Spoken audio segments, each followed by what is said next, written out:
Bonsoir, je vais vous lire un chapitre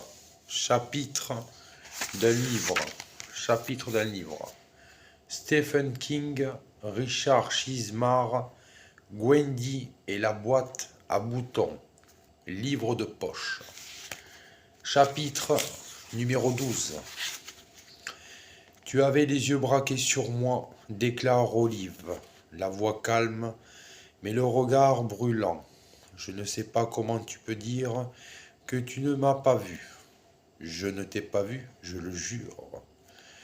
Assise dans la chambre de Gwendy, après le lycée, elle écoute le nouveau Billy Joel, au lieu de préparer l'examen de lettres de fin de semestre.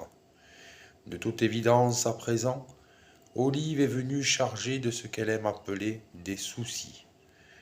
Elle a souvent des soucis ces temps-ci.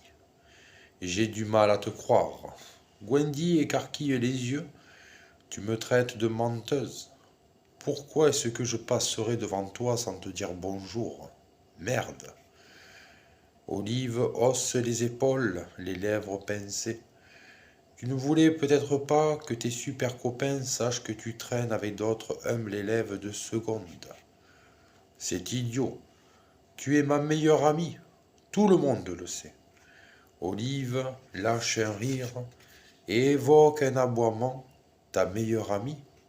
Tu sais depuis quand on n'a rien fait ensemble le week-end? Je ne parle même pas du vendredi et du samedi soir, avec tes rendez-vous, tes fêtes et tes feux de joie. Je parle du week-end complet, à n'importe quel moment. J'étais très occupé, admet Gwendy. En détournant les yeux, sa compagne a raison. Mais pourquoi est-elle donc aussi sensible? Je suis désolé. Et tu n'apprécies même pas la moitié de ces mecs. Si Bobby Crawford t'invite à sortir, tu ris bêtement, tu tortilles tes cheveux et tu réponds « Ouais, pourquoi pas ?» alors que tu sais à peine son nom et que tu n'en as rien à faire de lui. Et soudain, Gwendy comprend comment ai-je pu être aussi bête, se demanda-t-elle. Je ne savais pas que Bobby te plaisait. Elle se traîne vivement sur la moquette et pose la main sur le genou d'Olive. Je ne savais pas. Juré. Je te demande pardon. Pas de réponse. Il semble que le souci demeure. C'était il y a des mois. Bobby est très sympa, mais c'est la seule fois que je suis sorti avec lui. Si tu veux, je l'appelle et je lui parle de toi. Son ami repousse sa main et se met sur ses pieds. J'ai pas besoin de ta charité. Elle se penche pour ramasser ses livres et ses classeurs.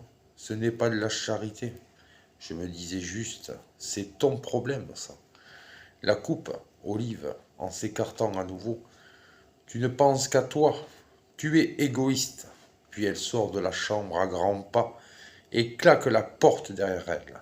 Gwendy demeure sur place incrédule, tout le corps tremblant de la blessure qu'elle vient de recevoir. La douleur alors s'épanouit sous forme de colère. Va te faire voir, hurle-t-elle à la porte close. Si tu veux régler un souci, commence donc par ta jalousie. Elle se jette sur le lit, les joues inondées de larmes, tandis que résonnent en elle les mots qui font mal. Tu ne penses qu'à toi.